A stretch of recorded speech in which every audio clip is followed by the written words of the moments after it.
It does feel like our picture of property as a crucial part of your investment strategy is changing. What is it? Just literally down to it's a generational. It's overpriced to get into, or there are other complicating factors, or is it just it's more of a vibe? There's a long list. I have a list. Okay, what have we got? Something. There's no longer interest rates falling for 3 decades, as happened from 1992 through to 2021. That's over. So that was a special thing in there. We had a structural lift in population growth, courtesy of a lift in migration in the mid-1990s. Well, we're not seeing that any longer. The tax rules have changed, at least the ring fencing, losses on rental against salary, work, wage and salary income, etc.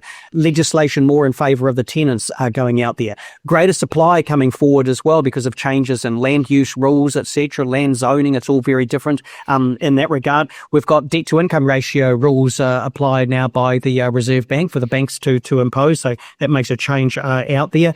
And we've also got for people facing retirement who maybe already have a property, the retirement is going to be a lot more expensive than they anticipated, with hikes in insurance costs and local authority rates, meat, butter, scones down at their cafe, etc. And so that means some extra selling. So one of my stronger themes is this is a structural shift in the proportion of the population who will invest in residential property. You're still going to have many people doing it, okay, but you're not going to have, shall we say, the great unwashed doing it because they think it seems like an easy thing to do and I think I'm missing out.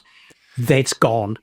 It means residential property is still a good, viable investment for many people, treating it as a business, but there's just not going to be as many people looking at doing that as was the case previously. They're going to be looking for other assets to park savings in for their retirement. Tony Alexander, you're telling us the FOMO is gone in real estate investing. FOMO, in fact, in my recent survey, I had only 18% of agents saying they see FOMO, and that was as of about 5 or so days ago. 2 months ago, my previous survey at the start of December, that was about 26% of agents seeing FOMO. Most of the 2 or 3 years before that, it was 2 to 7%. So there is slight fear of missing out there, but it's not going up all that much. I'd say it's going to remain relatively low as we go through 26, 27, because the price movement just isn't going to make people think, I better hurry, or we're going to run out of stuff to buy. Not with so much extra supply still coming into the market. So for young home buyers, this is what they've been waiting for. And for 3 years now exactly, the young buyers have been driving the residential real estate market. And we get an indication of that from Cotality, who note that on average, 21% of house sales go to first home buyers. It's now almost 29%. So we're going to see a continuation of the past 3 years where the key drivers in the market remain young buyers securing their first home. And hopefully at a time when Australia is becoming less and less affordable in the housing market, it may encourage some, in fact, to buy their first home here instead.